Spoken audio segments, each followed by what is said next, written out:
Hey you guys, it's Rhiannon and I am back with some readings for our Pisces friends for the first 2 weeks of March. So this reading will be for Pisces Sun, Moon, and Rising for March 1st through the 15th, which includes the new moon on the 6th. I could decide to do separate meetings or readings for that in the future. I'm not really sure yet, but for right now, we'll just include that. And again, for Pisces, since we've just entered Pisces season, so if this is your time, happy Pisces season. I happen to have a stepson and a grandson that were both born on the same day, February 26th. So they're my little Pisces boys.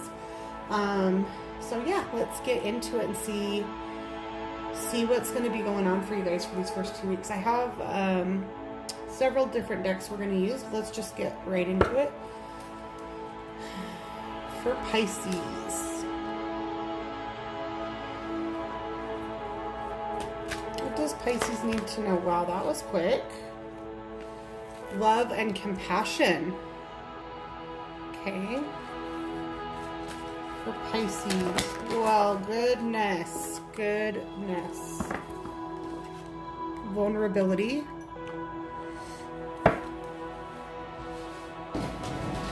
So something's going on, or will be going on. Again, this is future, so maybe some type of disagreement that is going to require you to show your vulnerability as well as compassion for the situation. Pisces, so now let's see what this situation is going to be. What is the situation that Pisces needs to be aware of that will require their ability to show love and compassion and vulnerability?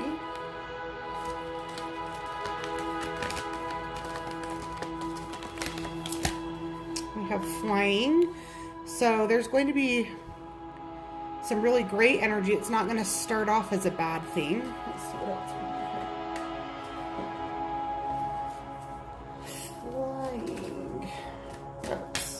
What does Pisces need to know about? What do they need to be aware of the first 2 weeks of March that will require compassion and vulnerability? Follow the leader.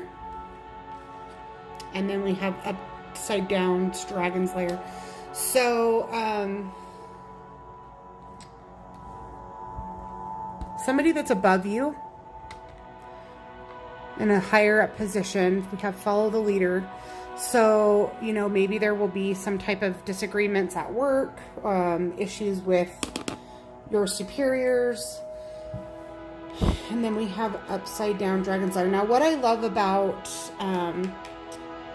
the Enchanted map is that it gives us really distinct reverse messages. Like some Oracle decks don't give you a reversed meaning, and Colette Baron Reid does in this deck. So let's go ahead and look up what that exact reversed meaning of this card is. The Reverse Dragon's Lair, which is number 19. Because on its own, the Dragon's Lair is kind of like the feeling of isolation.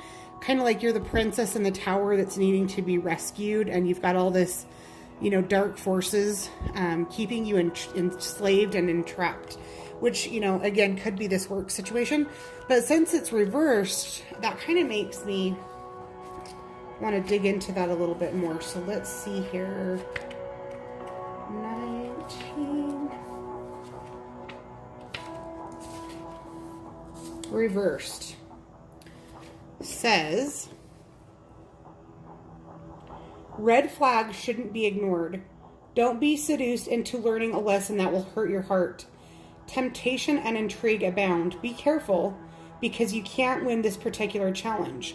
So whatever this is that's going on here, it can't be won. And I don't just think that means that you can't win it, Pisces. I think there will be no winner, which is why the only thing that you can do is show love and compassion and show your vulnerability. This is somebody that's in a position of power And so I would say perhaps there's even like some insubordination on your part. You need to kind of put yourself in check. This person's in charge for a reason. And even though you're a really strong role and you deserve maybe to be in that leadership position, right now you're not. So you see that as weakness, but really the way that you should be looking at is that's not weakness, it's vulnerability, and those are different energies. Heed this gentle warning about wanting and longing. Again, probably wanting and longing to be in the higher position instead of just recognizing your place in the position that you're in right now, okay?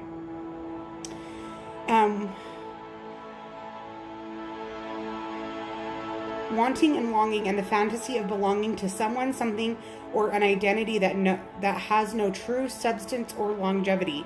Ignore this alarm and you'll wander in circles at the edge of the dragon's lair. Choose another path, for treasure lies elsewhere.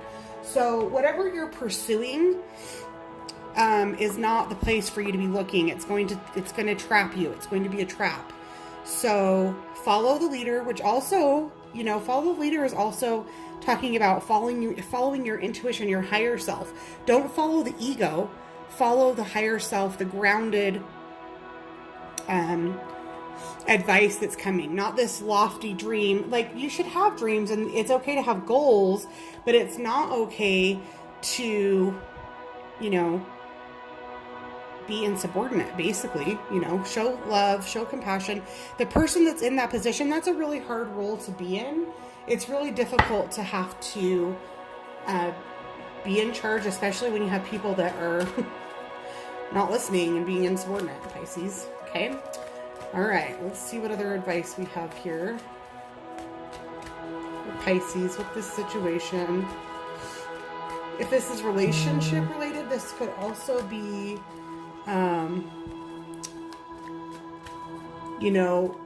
one of you in the relationship has definitely more of a stronger energy than the other. Typically that is the male energy, but it doesn't always have to be that way. Ask your spirit for helpers. So again, follow the leader, which means following your higher self, allowing your spirit guides to have a voice. Okay. This isn't as organized as I wanted it to be. I wanted to pull some tarot, but I feel like this is coming together so nicely. I don't know that we really need to.